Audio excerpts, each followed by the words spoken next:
El día de hoy me acompaña Carlos Moreano. Carlos Moreano es director de impuestos de PPU Legal. Carlos, te agradezco mucho que nos estés acompañando. Muchas gracias por la presentación, Bruno. De poder dirigirnos a todos ustedes y tratar un tema siempre tan vigente como es la aplicación de las reglas de precio de transferencia. Y en esta oportunidad, en la que hemos elegido alguna jurisprudencia del Tribunal Fiscal, donde se desprenden ciertos criterios, en algunos casos polémicos, y que tienen mucha incidencia en temas procesales, sancionatorios y de otra índole. Muchas gracias. Gracias, Carlos. Bueno, efectivamente, como dice Carlos, el tema de hoy son las resoluciones del Tribunal Fiscal en materia de precio de transferencia, ¿no? Hemos cogido un par que nos han parecido bastante interesantes. El primer caso que vamos a tratar el día de hoy es el caso de una importadora y distribuidora de productos de consumo masivo. En este caso, la transacción está relacionada al giro principal de esta compañía, que es la compra de mercadería para distribución local. Esta compra se realiza en una parte no domiciliada. El año fiscal bajo evaluación es el año 2009. El método utilizado por el contribuyente en su estudio de precio de transferencia es el precio de reventa, que como sabemos evalúa los márgenes de utilidad a nivel del margen bruto, es decir, es una comparación de márgenes brutos. La parte analizada es el contribuyente. El giro de negocio principal del contribuyente, y esto ya lo he comentado, es la importación y comercialización local de productos de consumo masivo.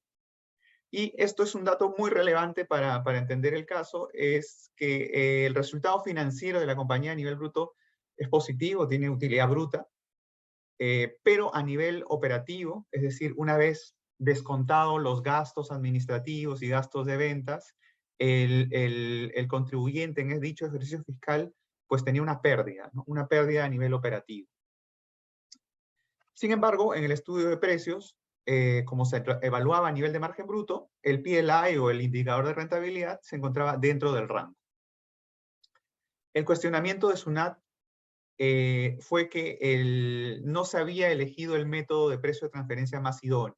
Si rechazaba el precio de reventa como mejor método y argumentaba que el precio comparable no controlado, que evalúa la rentabilidad, la utilidad de la compañía a nivel de márgenes operativos, era el más adecuado en este caso, ¿no? Veamos por qué, ¿no? Veamos los argumentos de la administración tributaria. En primer lugar, y este creo que es el argumento de fondo de la administración tributaria, es que el contribuyente realizaba funciones intensivas en fuerza de ventas y publicidad y marketing, ¿sí? Como sabemos, pues, estos son conceptos que no tienen impacto en el margen bruto, porque son principalmente gastos de ventas y por lo tanto son recogidos por el margen operativo, ¿no? Además, en el estudio de precio de transferencia se pudo detectar, y además de la información presentada por el contribuyente, la administración tributaria había detectado, había confirmado que el contribuyente además incurría en riesgos relevantes, como de inventarios o de asumir riesgos de calidad frente a los clientes finales. Entonces, en base a este análisis, la administración tributaria concluía que, dada la complejidad, digamos, de las funciones realizadas por el contribuyente que tenían impacto tanto en el costo como en los gastos operativos, y dado el nivel de riesgos que enfrentaba, ciertamente el PR no era el más adecuado porque el contribuyente estaría siendo calificado por la SUNAT como un distribuidor, vamos a decir así, de riesgos o de funciones plenas, ¿no? En la opinión de la administración tributaria, el precio de reventa es más adecuado o más apropiado para una distribuidora de riesgo limitado. Además, la administración tributaria precisaba que el contribuyente, o por lo menos no se te contaba con información detallada de la estructura de costos y gastos de las empresas comparables, de manera que se pudiera confirmar que tanto la parte analizada como las comparables pues eran igual de intensivas en gasto de publicidad y marketing. No se tenía ese dato, entonces concluía que en ese escenario, ¿no?, el precio de reventa no era el más adecuado, ¿no? O por lo menos no se podía afirmar que era el más adecuado, ¿no? Ante esta evidente, digamos, complejidad en las funciones del contribuyente y además ante la carencia, digamos, de detalle de estructura de costos y gastos comparables, para la administración tributaria el método más apropiado era el margen neto transaccional, pues minimiza ese tipo de diferencias funcionales y contables también. Hay que precisar, esto es muy relevante también para ver la parte más polémica, que la SUNAT nunca descarta el precio comparable no controlado ni el costo incrementado, tomando como parte analizada a la vinculada domiciliada en el exterior, ¿no? Sí es cierto que hace un desarrollo de los descartes, de los métodos de precio de transferencia uno por uno, pero tomando como parte analizada a el contribuyente, ¿no? Pero nunca descarta y nunca solicita información acerca de la posibilidad de evaluar esta transacción, tomando como parte analizada a la parte no domiciliada, ¿no? La vinculada no domiciliada. En este escenario, ¿cuáles son los argumentos del contribuyente? Pues el contribuyente básicamente se enfoca en argumentar que, si bien es cierto que realiza funciones intensivas en ventas y publicidad y marketing, estas funciones no agregan valor a los productos que comercializa, pues no afectan sus características físicas, es decir, no hay ningún cambio o transformación en ello y por lo tanto, siguiendo la ley y el reglamento, al no agregarle valor a los productos, pues sería válido el uso del precio de reventa, ¿no? Vemos claramente pues, que el contribuyente en su defensa utiliza un concepto bastante restringido de lo que es agregar valor, ¿no? Limitándolo únicamente a la transformación física del producto. Vamos a precisar que durante la fiscalización el contribuyente no cuestiona la selección de la parte analizada, es decir, nunca argumenta que tal vez era mejor utilizar a la vinculada como parte analizada, ¿no? Simplemente se dedica a reforzar su método y tampoco propone ningún método alternativo como el PSNC o el costo incrementado, ¿no? Y finalmente, tampoco propone ningún ajuste de comparabilidad para presentar, digamos, un método de precio reventa mejorado, ¿no? Es decir, simplemente se concentra en defender lo que han planteado en el estudio, ¿no? Pero por otro lado, obviamente también detecta, en su opinión, algunas fallas en la implementación del margen neto transaccional, es decir, no solo rechaza el margen neto transaccional en favor del precio de reventa, sino que además afirma o argumenta que está mal implementado el margen neto transaccional por SUNAT. Y básicamente, ¿por qué? Porque la SUNAT, en opinión del contribuyente, debía haber hecho un ajuste a los estados financieros, adicionando o considerando las adiciones y deducciones que se realizaron para el cálculo del impuesto a la renta, así como de algunos reparos que la SUNAT había hecho en la misma fiscalización, ¿no? Obviamente todos estos ajustes, adiciones, deducciones para cálculo del impuesto lo que hacían era elevar la utilidad de la compañía, ¿no? Finalmente, luego de emitida la resolución de determinación, es decir, una vez culminado el proceso de fiscalización, el contribuyente presenta escritos ampliatorios en etapa de reclamo, proponiendo como mejor método o métodos más idóneos el precio comparable no controlado y el costo incrementado, tomando como parte analizada a la vinculada no domiciliada, ¿no? Es decir, durante la fiscalización no lo plantea, pero sí lo hace en etapa de reclamo, ¿sí? Y aquí va a venir el tema bastante polémico, ¿no? ¿Cuál es la resolución del Tribunal Fiscal? El Tribunal Fiscal, y como lo ha venido haciendo en otras resoluciones, en casos muy parecidos, mantiene el reparo de la resolución de determinación. Sostiene que efectivamente cuando hay diferencias funcionales significativas, como por ejemplo el uso intensivo de actividades de publicidad y marketing, el margen neto transaccional resulta ser el método más adecuado en la medida de que recoge estos gastos, ¿no? Y además porque muchas veces ocurre que las empresas comparables no tienen el detalle de estructura de costos y gastos de manera que se pueda hacer ajustes de comparabilidad del PR, ¿no? En este escenario, el Tribunal Fiscal concluye o resuelve que la SUNAT está en lo correcto en elegir al margen neto transaccional como método más idóneo.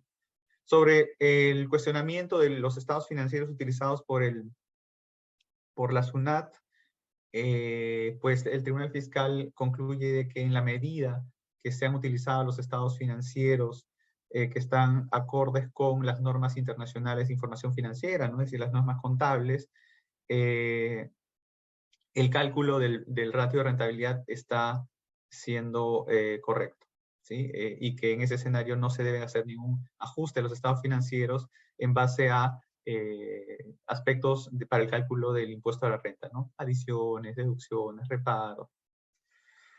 Finalmente, el Tribunal Fiscal rechaza los argumentos expuestos por el contribuyente respecto de los escritos ampliatorios presentados durante la etapa de reclamación, pues según el Tribunal Fiscal, durante la etapa de fiscalización, la controversia se había centrado en el precio de reventa versus el margen neto transaccional como métodos más idóneos, y nunca se habían planteado o puesto sobre la mesa la posibilidad de utilizar un PSNC, precio comparable no controlado, o un costo incrementado, tomando como parte analizada a la vinculada no domiciliada, ¿no? Esto es lo que concluye el Tribunal Fiscal, es decir, no da espacio para la discusión de si es posible, de si el precio comparable no controlado o el costo incrementado son mejores métodos, pues no se habían discutido durante la etapa de fiscalización. Y en este aspecto, Carlos, me parece interesante poder discutir esto, ¿no? Porque a mí lo que me llama la atención es si es que el objetivo último del estudio o de una fiscalización es de identificar cuál es el mejor método de precio de transferencia, llama la atención de que no se haya podido discutir la posibilidad de implementar un CAP y un costo incrementado, ¿no? ¿Qué opinas tú, Carlos, acerca de este tema? Estás en mute, Carlitos. Te has puesto en mute. Sí, no, efectivamente, como sabemos, una de las reglas de oro, se podría decir, en la aplicación de las reglas de precio de transferencia es buscar la mejor idoneidad para encontrar el método que se ajuste mejor a la naturaleza económica de la operación, ¿no? Es así que cuando el contribuyente hace su estudio de precio de transferencia, va descartando algunos métodos para llegar a uno que elige finalmente. Lo mismo hace la SUNAT cuando al concluir su fiscalización descarta ciertos métodos para elegir también suyo, ¿no? Pero sí nos llama la atención, o por lo menos sugiere una reflexión, que el Tribunal Fiscal haya evitado, ¿no?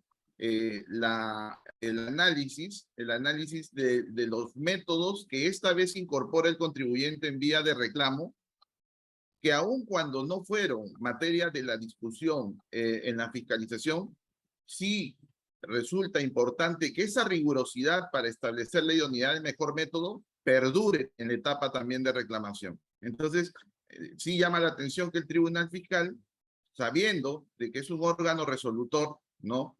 Y olvidándose de un principio jurídico, es muy importante, donde el juez conoce el derecho, no haya hecho el análisis de este informe, donde se invocan esta vez los métodos de costo incrementado y del precio comparable no controlado, que claramente eran los más razonables para ser aplicados finalmente, ¿no?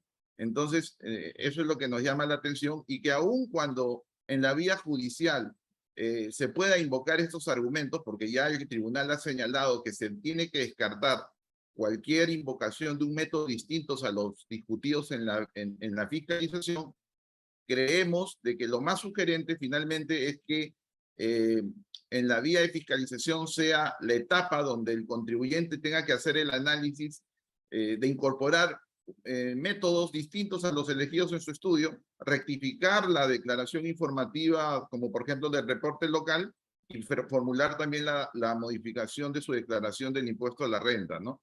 Eso al final sería lo sugerente, pero sabemos que, nuevamente quiero destacar que el principio del iura nubit curia, que es un principio que manejamos los abogados, que consiste en que el juez conoce el derecho, en este caso el Tribunal Fiscal, haya, digamos, ratificado que la SUNAT no debía, en vía de reclamo, merituar estos documentos, pese a que existe un artículo 126 del Código Tributario, donde en forma clara se dice que los órganos resolutores de oficio podrían merituar informes, que no son pruebas, porque, ojo, este informe que invoca el contribuyente, este informe técnico sugiriendo nuevos métodos, no es una prueba, y por lo tanto no cabía, creo yo, ser descartada en el análisis, ¿no? Claro. Claro, Carlos, en este escenario, por ejemplo, digamos, tomando, digamos, la posición que tú propones, tal vez la administración tributaria debió haber merituado los escritos ampliatorios que a ver, cabe precisar, ¿no? Era como un informe técnico elaborado por una empresa dedicada a prestar servicios de precio de transferencia, ¿no? O sea, era un informe de un especialista en la que proponía el costo incrementado y el precio comparable no controlado. En ese caso, el contribuyente hubiera tenido que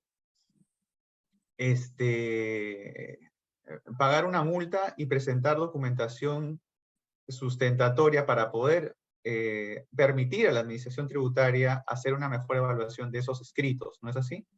Sí, lo que ocurre es que lo relevante en este caso es que, digamos, las normas del Código Tributario, y vale la pena destacarlo, son normas muy antiguas, ¿no?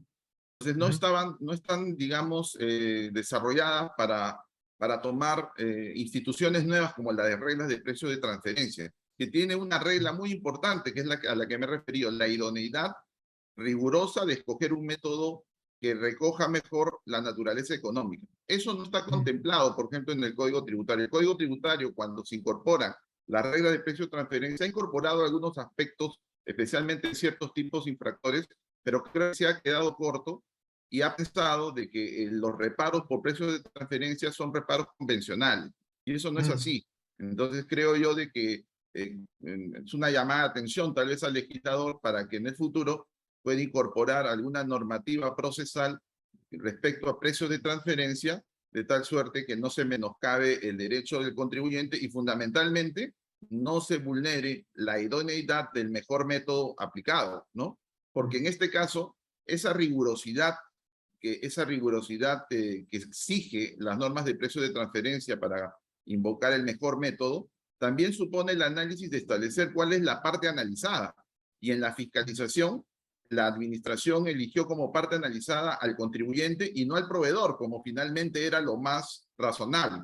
Entonces, esa rigurosidad no la hizo la SUNAT y por eso me pregunto, por esa razón, el Tribunal Fiscal va a limitarse a analizar los dos métodos, el que eligió el contribuyente inicialmente y el que eligió la SUNAT.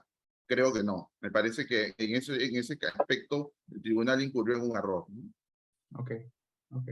Ahora, claro, la posibilidad de presentar, digamos, métodos diferentes durante la fiscalización a través de la rectificación del estudio de precios y eventualmente, si es que es necesario, de la declaración por impuesto a la renta, es una alternativa. Sin embargo, obviamente nosotros lo que podemos recomendar antes que eso es, bueno, a ver, desde un inicio, pues el estudio de precio de transferencia debería considerar el método más idóneo, aun cuando tenga que utilizar a la parte vinculada no domiciliada como parte sujeta a análisis, ¿no?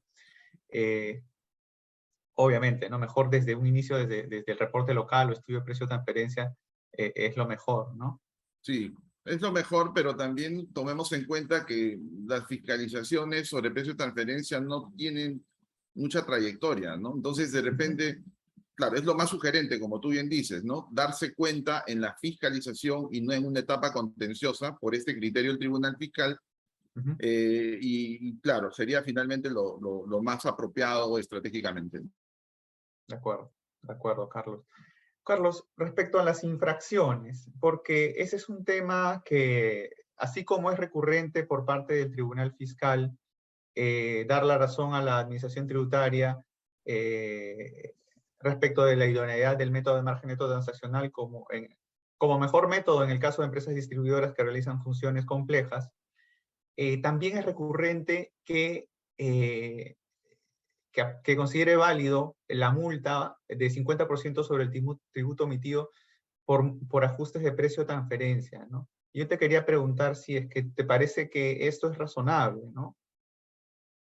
¿no? Sí, sí, efectivamente, en realidad hay una distorsión, ¿no? O sea, lo que ocurre es que la SUNAT, en la historia de sus fiscalizaciones, siempre cuando han aparecido instituciones como por ejemplo la norma antielusiva o esta vez las normas de precios de transferencia, siempre ha aplicado en forma automatizada la sanción relativa a la infracción del numeral 1 del artículo 178 del Código Tributario, cuando en realidad creemos que eso no es lo correcto por un principio que es muy importante en el régimen sancionatorio, que es el principio de tipicidad, ¿no?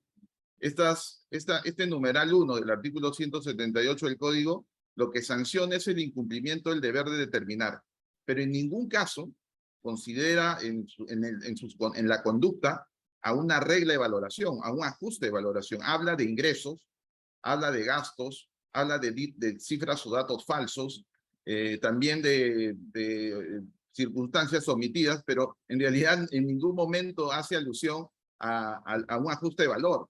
Entonces, yo creo que en realidad esta norma, este tipo de infractor está diseñado para reparos convencionales, ¿no? Para reparos sobre base cierta, porque el ajuste de valor no supone un ingreso, no supone una cifra falsa, no supone una circunstancia omitida. Simplemente es un elemento, una conducta distinta y que no está contemplada en el numeral 1 del artículo 178. Y quiero traer a colación lo que sucedió cuando en Estados Unidos por primera vez incorpora la regla de precio de transferencia y que sugirió que el legislador americano incorporara un tipo infractor especial, un tipo infractor especial en función a unos umbrales o porcentajes de sobrevaloración o subvaluación.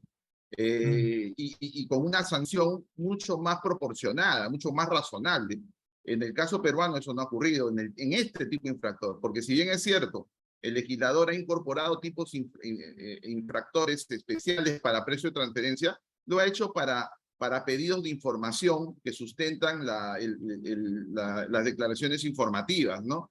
Pero en este caso en particular, donde estamos tal vez en el tipo de infractor más relevante, no lo ha hecho.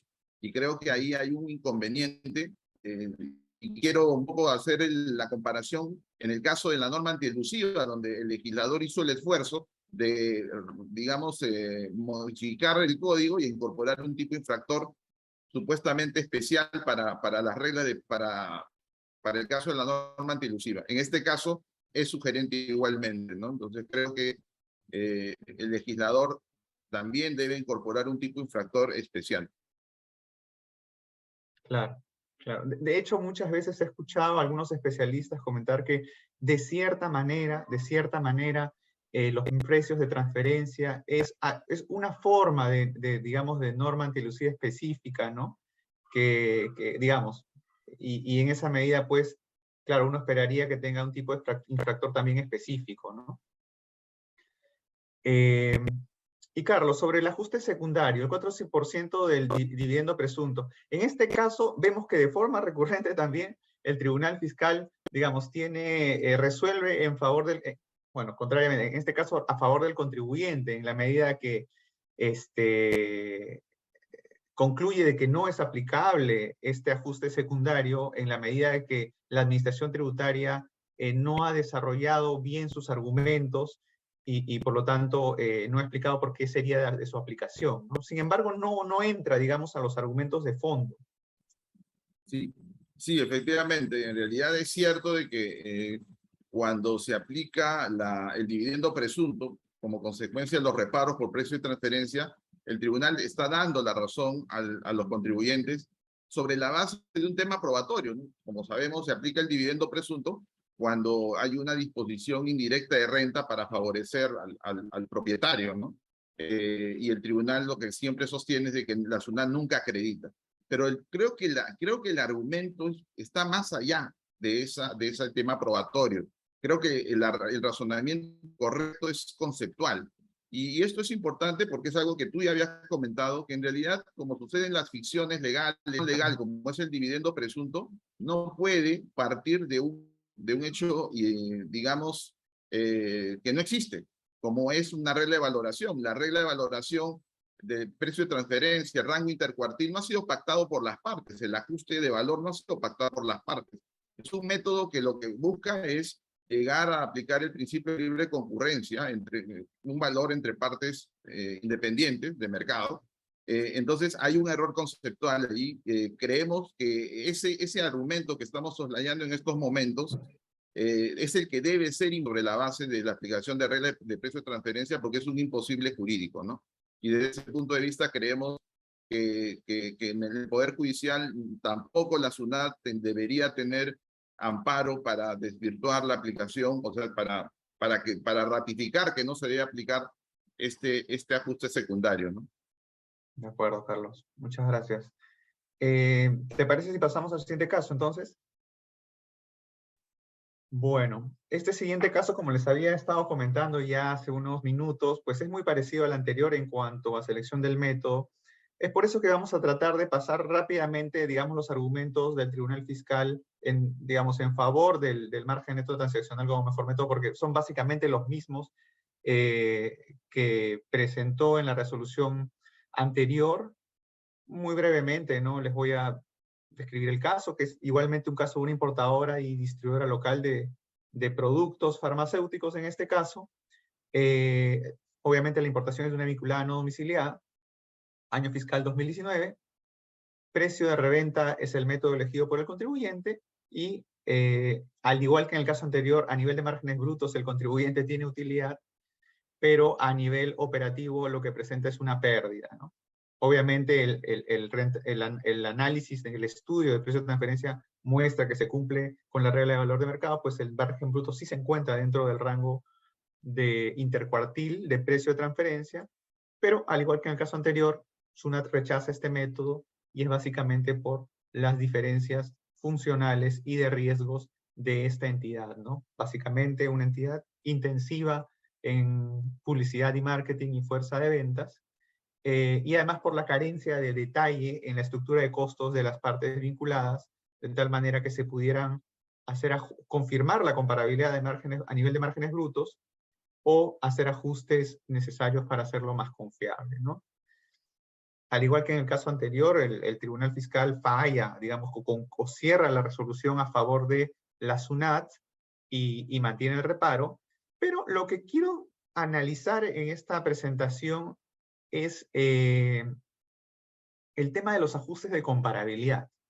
¿Por qué? ¿Qué ocurre y qué ocurre en particular en este caso? El contribuyente, digamos, con el objetivo, ¿no? Pues de defender su posición, ¿no? Además de presentar argumentos en favor del precio de reventa, también hace algunas críticas, ¿no? Rechaza no solo el margen neto transaccional, sino la forma de su implementación, ¿no? Porque argumenta de que la parte analizada, que es el contribuyente, había sufrido por situaciones extraordinarias que no la hacían comparable al rango de mercado, ¿no? Entre estas situaciones extraordinarias, el contribuyente decía que habían incurrido en gastos altísimos, ¿no? De desvalorización de existencias que nunca no habían tenido en el pasado, que habían incurrido en gastos por despido de personal en volúmenes muy significativos y que lo habían afectado en este año fiscal, y además que en los volúmenes de descuentos a clientes habían sido muy grandes en el año bajo análisis por situaciones de mercado, situaciones de competencia, situaciones complicadas, básicamente en el año 2009 por la crisis financiera que había afectado a sus clientes, ¿no? Sin embargo, la SUNAT recoge estos argumentos y los acepta y decide hacer ajustes de comparabilidad a su análisis de margen neto transaccional. Decide incorporar estos aspectos extraordinarios a fin de eliminarlos del análisis y poder hacer más confiable la comparación entre el resultado de la compañía y el rango intercuartil de mercado. ¿Qué es lo que hace la administración tributaria? Básicamente respecto al manejo de desvalorización, los gastos de desvalorización de existencias, hace una comparación entre el nivel de gastos respecto de las ventas del año 2009 versus el nivel de gastos por desvalorización de existencias respecto de las ventas del año 2008 y 2007. Y efectivamente, si ustedes ven en el primer cuadro, en la columna o en la última columna, el valor era de 4% en el año 2009, el cual era mucho más alto que los años 2008 y 2007, ¿no? 3% más de gasto. Entonces, lo que hace es básicamente es un análisis bastante intuitivo, es, bueno, vamos a hacer en el análisis como si en el año 2009 los gastos por desvalorización de existencias hubieran sido de 1%, que es el promedio 2008 y 2007. El 3% de diferencia lo excluimos del análisis únicamente para fines, digamos, de la comparación, ¿no? Obviamente esto mejora el resultado del contribuyente, ¿no? Y en el caso de los gastos por despido de personal, confirma la administración tributaria que efectivamente son gastos que no se habían incurrido en años anteriores y que lo afectaban al contribuyente, y simplemente decide excluirlos. Acá no hace una comparación con años anteriores, no hace ninguna estimación de porcentaje, simplemente excluye la totalidad de estos gastos. Esto obviamente también mejora la utilidad del contribuyente, ¿no?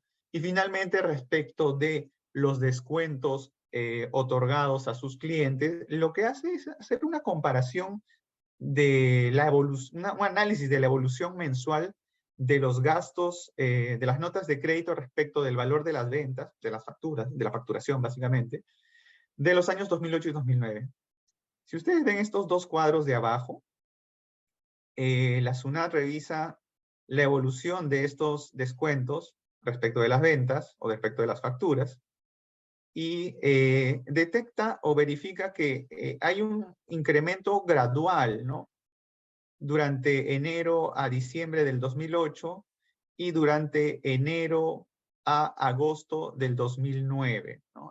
No ve nada extraordinario, simplemente ve un incremento paulatino, gradual del volumen de descuentos. Sin embargo, sí detecta que hay un incremento significativo a partir de septiembre del año 2009, llegando a valores de promedio de 45% de septiembre y noviembre de 2009, llegando a un pico, el más alto del periodo, de 122% en diciembre del año 2009, el cual era significativamente mayor que el promedio de enero a agosto, que más o menos oscilaba en 25%, ¿no?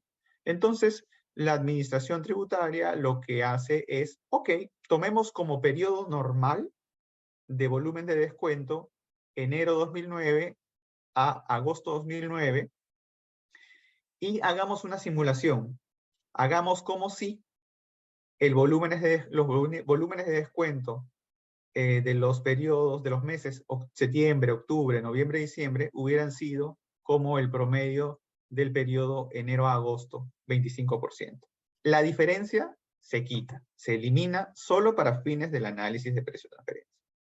Obviamente, este ajuste lo que hace es incrementar las ventas netas del contribuyente y el resultado de la compañía. Aún así, aún con estos ajustes, el resultado de la compañía igual se mantenía por debajo del rango y había un reparo, que se reducía, eso sí, era un reparo menor, pero se mantenía un reparo. ¿Qué es lo que cuestiona el contribuyente en este caso? El contribuyente cuestiona el que el ajuste de comparabilidad no se haya hecho en base a años enteros, ¿no? En opinión del contribuyente, SUNAT tenía que comparar el volumen de descuento del año 2009 versus los años anteriores, 2008, 2007, 2006, ¿no? Y no una comparación mensual del mismo ejercicio sujeto a revisión. ¿Y en qué se apoya, digamos, en qué base legal se apoya el contribuyente? En el artículo 57 de la Ley de Impuesto a la Renta y en el artículo 110 del reglamento de la Ley de Impuesto a la Renta, ¿no? En el análisis del Tribunal Fiscal, pues el artículo 57 de la LIR, pues básicamente hace una referencia al ejercicio gravable que se debe considerar para la imputación de rentas y gastos. Y en el caso del artículo 110, si uno revisa ese artículo en el que se desarrolla los criterios de comparabilidad para análisis de precio de transferencia, pues el Tribunal Fiscal verifica que únicamente este artículo hace referencia a que se deben revisar algunos años anteriores, eventualmente posteriores, a fin de poder tener una mejor evaluación de la comparabilidad entre la parte sujeta a evaluación y las posibles comparables, ¿no? Y que en ningún caso este artículo, el 110, hace una referencia o pone alguna limitación respecto de cómo hacer un ajuste de comparabilidad, ¿no? De hecho, finalmente concluye que en general no existe ninguna disposición legal o una regla digamos, que establezca un criterio estándar para hacer cálculos de ajustes de comparabilidad, ¿no? Y en esa medida, en la medida de que el ajuste propuesto por la Administración Tributaria resultaba razonable, pues vaya a favor de la SUNAT y mantiene el reparo, ¿no? Y yo te quería preguntar, Carlos, sobre esto porque me parece bastante bueno que sea tan amplia, digamos, la opinión, digamos, o que interprete de forma tan amplia el Tribunal Fiscal la regla, digamos, el artículo 110 del reglamento, y además porque está muy alineado a las directrices de la OCDE, ¿no? Es decir, realmente la OCDE tampoco establece un criterio de cómo, digamos, restringido de cómo hacer un análisis un ajuste de comparabilidad. Y yo me preguntaba si es que este criterio o esta forma de interpretar el artículo 110 podría ser extrapolable, ¿no? O extensible a los criterios que utilizan los contribuyentes para segmentar su información financiera o para elegir la mejor llave de asignación de costos, ¿no? Porque ninguno de estos aspectos está regulado en la norma y lo que hacen los contribuyentes muchas veces es elegir sus criterios, los criterios más razonables, tomando en cuenta su modelo de negocio o su forma de operar, y que a veces pasa en las fiscalizaciones que son cuestionados por SUNAT y rechazados por SUNAT, y SUNAT plantea sus propios criterios de segmentación o de selección de llaves de asignación. ¿Qué opinas tú sobre esto, Carlos? Sí, bueno, efectivamente, como bien lo has anticipado, en realidad las normas del impuesto a la renta y las directrices de la OCDE no establecen pues una regla estándar para aplicar, hacer el análisis de comparabilidad, ¿no? Entonces, en realidad cualquier elemento, o sea, en realidad en este caso, por ejemplo, que estamos comentando, en el que la administración hace una selección, digamos, en el caso de los descuentos de los meses en los que existía, digamos, un descuento, digamos, razonable, digamos, que no se aparta de que era de enero a agosto del año 2009, a diferencia de septiembre a diciembre, donde se advierte un desfase, ¿no? Un exceso de descuentos. Creo que es un ejemplo de que al ser razonable, no podemos, no se puede descartar el análisis hecho por la SUNAT en este caso, ¿no? La norma no es rígida, las directrices de la OCDE tampoco. Entonces creemos que basta que sea razonable el análisis de comparabilidad hecho por la administración para que no pueda ser lamentablemente discutido, ¿no? Entonces, en el caso que tú has comentado, el contribuyente sugería de que la norma contemplaba de que se haga un análisis plurianual, ¿no? Y Claro. por años cerrados, y eso no es así, ¿no? No, eso es lo que ocurrió en este caso. De acuerdo, Carlos. Carlos, quiero dar espacio para algunas preguntas del público, de la audiencia. A ver, déjame ver si hay alguna pregunta. Por favor, siéntanse libres todos de poder hacer las preguntas que tengan. Si tienen alguna pregunta sobre el primer caso o sobre el segundo caso, o si es que ustedes han tenido alguna vez, han estado o atravesado por alguna controversia con la administración tributaria, siéntanse libres de hacer cualquier pregunta que tengan sobre este tema.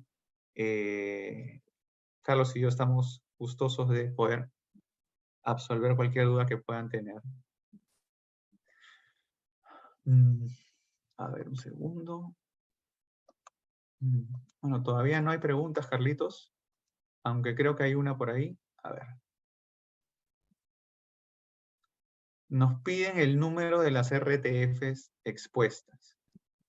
La primera RTF es una RTF que no es pública, así que por un tema de confidencialidad no podemos compartirla. Lo siento mucho, Rafael. Pero la segunda sí, la segunda sí es pública y esa la pueden descargar de la página del tribunal.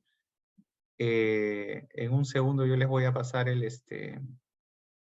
ver, un segundo voy a ver si lo puedo mostrar. A ver, déjame ver.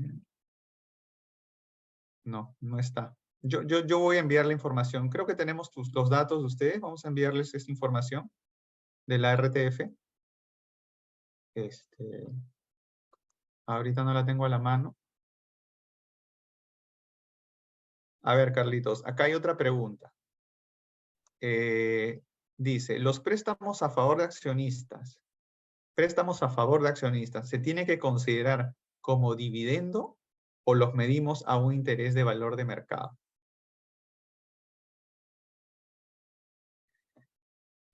Bueno, yo creo que, a ver, no sé, Carlos, a ver tú qué opinas, pero en general, si es que existe un contrato de préstamo entre digamos, no está prohibido en general un contrato de préstamos entre una entidad y sus accionistas. Sin embargo, en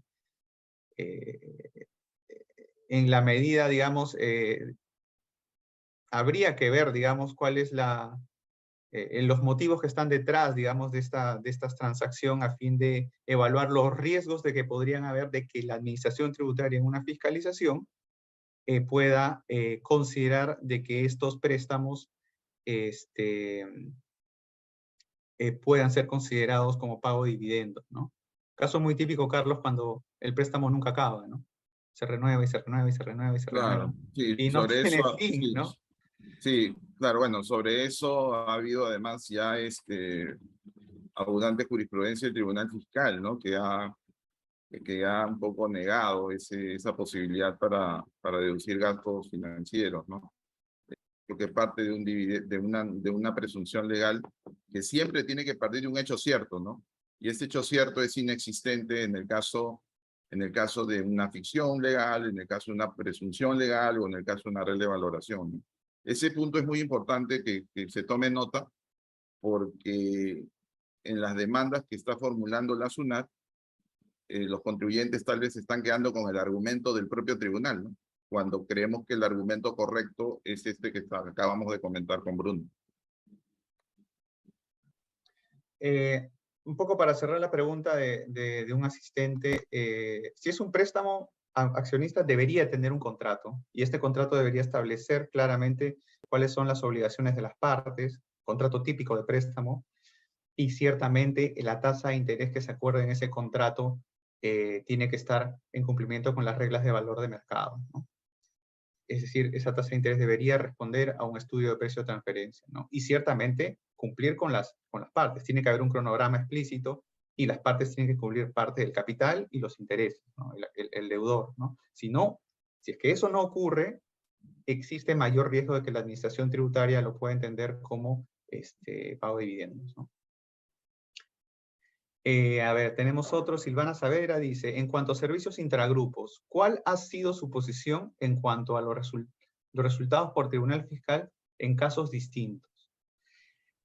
Bueno, en el caso de los servicios intragrupo, y entiendo que se está haciendo referencia al test de beneficio, esta norma relativamente reciente, yo no he visto aún que hayan llegado al tribunal fiscal y mucho menos que el tribunal fiscal ya haya resuelto, digamos, controversias relacionadas al test de beneficio.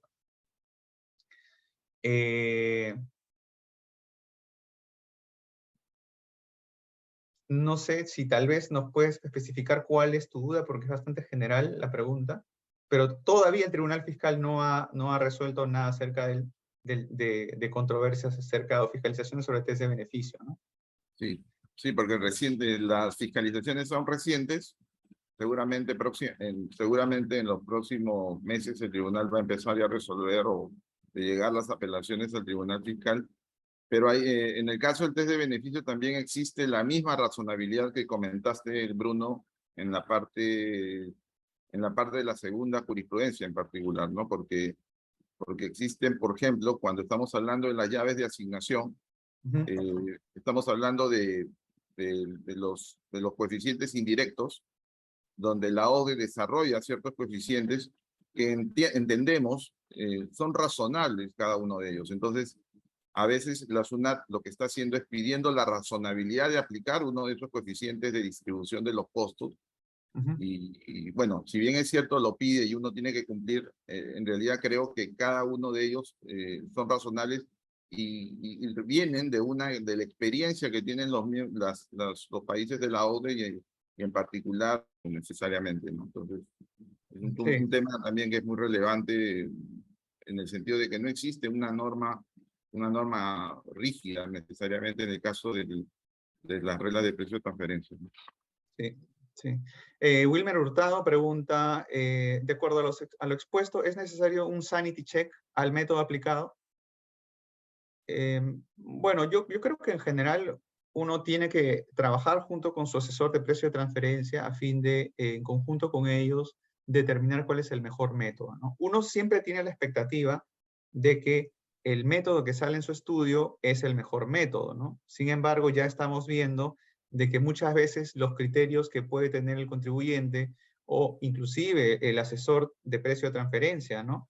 Pueden ser cuestionados por la administración tributaria, ¿no? Y en ese contexto, un sanity check, como propone Wilmer, sí resulta adecuado, pero a luz ya de esta jurisprudencia, ¿no? Informes del tribunal, informes de SUNAT, casos, digamos, resueltos ya a nivel de fiscalización y las posiciones del tribunal fiscal, ¿no? Porque pueda que tengamos muchos estudios que en nuestra opinión están ok, sin embargo, ya hay jurisprudencia que nos puede dar luz de si pueden ser cuestionados o no, ¿no? Vale la pena hacer un sanity check tomando en cuenta esa información, ¿no?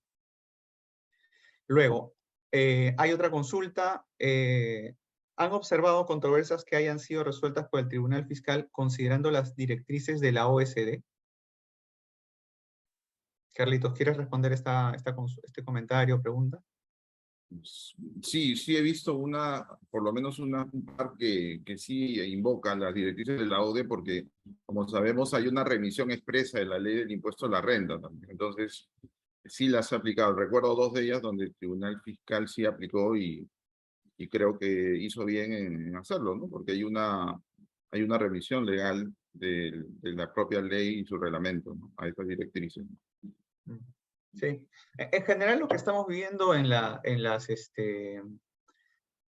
resoluciones del Tribunal Fiscal es que el Tribunal efectivamente se apoya mucho en lo que dice, obviamente, la ley y el reglamento, impuesto a la renta, pero también mucho en las directrices de la OCDE, ¿no?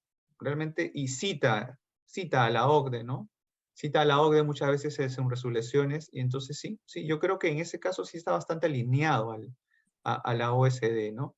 Nosotros hemos presentado en casos en que falla a favor de la administración tributaria, sin embargo, también hemos visto muchos casos en que resuelve en favor del contribuyente, dado que SUNAT pues, ha tomado posiciones que se han ido apartando de lo recomendado por las directrices de la OCDE y de la ley misma, ¿no? La ley misma está bastante alineada a las directrices OCDE. Quiero complementar, Carlos, la consulta que hizo Silvana Saavedra sobre el test de beneficio, ¿no? Porque si bien es cierto que no tenemos todavía resoluciones del Tribunal Fiscal sobre el test de beneficio, sí creo que ya tenemos una experiencia acerca de cuál es la posición de la Administración Tributaria respecto del test de beneficio. En general, la Administración Tributaria respecto del test de beneficio está formando recién un criterio, vamos a decirlo así, homogéneo al momento de abordar las fiscalizaciones. En las fiscalizaciones de test de beneficio hemos visto muchas veces diversas exigencias a los contribuyentes, dependiendo del auditor que les toque como fiscalizador, ¿no? Sí hay una exigencia clara en cuanto a la documentación para demostrar el beneficio que recibe el contribuyente y hay un enfoque bastante marcado en mostrar la documentación de fehaciencia. En alguna otra webinar, Carlos ya había comentado que esto es esperable en la medida que la administración tributaria pues tiene mucha expertise en fiscalizar fehaciencia, pero hay un enfoque adicional porque obviamente la norma del test de beneficio no se limita a la fehaciencia, sino que además exige información que acrediten los costos y gastos de los contribuyentes. Y aquí hay sí una posición bastante variada. Hay auditores que aceptan información razonable, digamos, que puede contar el contribuyente respecto de los costos y gastos de sus partes vinculadas, casi siempre no domiciliadas. Pero también hemos visto casos en que el auditor exige información que es sumamente difícil para el contribuyente acceder, ¿no? Boletas de remuneraciones del personal, de la planilla, digamos, de la vinculada no domiciliada, declaraciones de impuesto a la renta de la no domiciliada. Por momentos pareciera que fuera una fiscalización de impuesto a la renta a una entidad no domiciliada. No sé, Carlitos, si quieres comentar algo sobre esto, ¿no? Porque hemos visto bastante estas cosas, ¿no? En la experiencia que hemos tenido con el test de beneficio, dado que a veces la actitud del auditor además es variopinta, porque es un tema novedoso, exige a veces información respecto a partes vinculadas que en realidad no tienen un nexo de vinculación con la renta de fuente peruana, ¿no? ¿Recuerdas casos en los que la matriz es el proveedor de estos servicios? Nosotros no tenemos ningún nexo, si bien es cierto son vinculadas, esas empresas no tienen un nexo de vinculación con la renta, con la renta de fuente peruana. Entonces, existe una norma en el título preliminar del Código Tributario donde se establece de que solamente podría, de alguna manera, pedirse documentos en realidad existe una norma en el título preliminar donde se establece de que solamente estamos obligados a entregar documentación haciendo un análisis sistemático de esta norma 12, si no me equivoco, de título preliminar con el artículo 62 del Código Tributario. No se puede exigir documentación que la norma no contempla que uno deba tener un apoderamiento, ¿no? Entonces, en el caso que tuvimos en uno de los primeros casos que tuvimos con Bruno, invocamos ese argumento de que uno no puede tener documentación respecto de empresas con las que, si bien son vinculadas, no tienen un nexo, una vinculación con la renta de fuente peruana.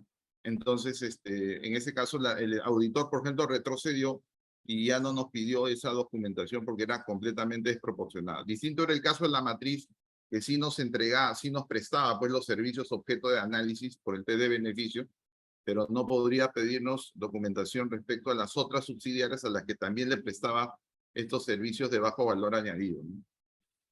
Sí, efectivamente. Y un poco recientemente, Carlos, hemos estado viendo, ¿sabes qué? También respecto al test de beneficio, como sabemos, la norma que está vigente actualmente no es igual a la norma como apareció originalmente, ¿no? Originalmente, la deducción del costo y el gasto, pero la deducción del gasto por servicios intergrupo estaba ligada a la presentación de los costos y gastos y el margen del prestador del servicio, ¿no? Cosa que era sumamente exigente, ¿no? Porque no se hacía ninguna limitación, ninguna restricción, ¿no? Todos los servicios para ser deducibles debían contar con este detalle, ¿no? Costo y gasto del prestador del servicio, ¿no? Recién para el ejercicio 2019, el legislador se da cuenta de que realmente el espíritu de la regla del test de beneficio debía orientarse únicamente a los servicios de soporte administrativo prestados por las casas matrices o por centros de servicios compartidos, porque la misma OCDE lo había pensado con esa finalidad, ¿no? Para ese tipo de transacciones, ¿no? Y ahí, a partir recién del año 2019, corrige la ley y restringe la presentación de esta documentación únicamente para casos de servicios de bajo valor añadido, ¿no? O servicios de soporte administrativo, ¿no? Pero ¿qué está pasando? Que esto recién aplica a partir del 2019. Y en el año 2017 y 2018, en que está vigente la norma original, está dejando espacio para que la administración tributaria exija este detalle de información a servicios recibidos por los contribuyentes cuando son claramente servicios de alto valor añadido, servicios que forman parte del core de negocio de la compañía y que está complicando bastante a los contribuyentes, ¿no? Porque muchas veces el giro del negocio de las compañías comprenden o están digamos, se basan, digamos, en la recepción de servicios de partes vinculadas, ¿no? Especialmente empresas prestadoras de servicios, ¿no? en que muchas veces tienen un equipo local que presta servicios, pero dado, digamos, la demanda y la especialización, muchos de los servicios prestados a los clientes locales se hacen a través de servicios prestados por partes vinculadas alrededor del mundo, ¿no? Y ciertamente eso, pues, complica mucho, ¿no? Carlitos, se nos pasó un minuto, pero nada, quiero agradecer a toda a la audiencia por habernos acompañado. Esperamos que haya sido provechosa para ustedes y les permita plantear mejor sus estrategias de defensa durante fiscalizaciones. Y obviamente quiero agradecerte a ti, Carlos, por habernos acompañado.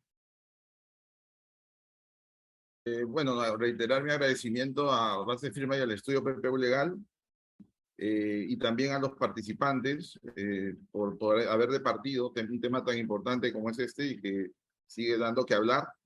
Y esperemos que en una próxima oportunidad podamos nuevamente departir temas tan relevantes como la aplicación de las normas de precio de transferencia. Muchas gracias. Muchas gracias a todos. Que tengan un buen día.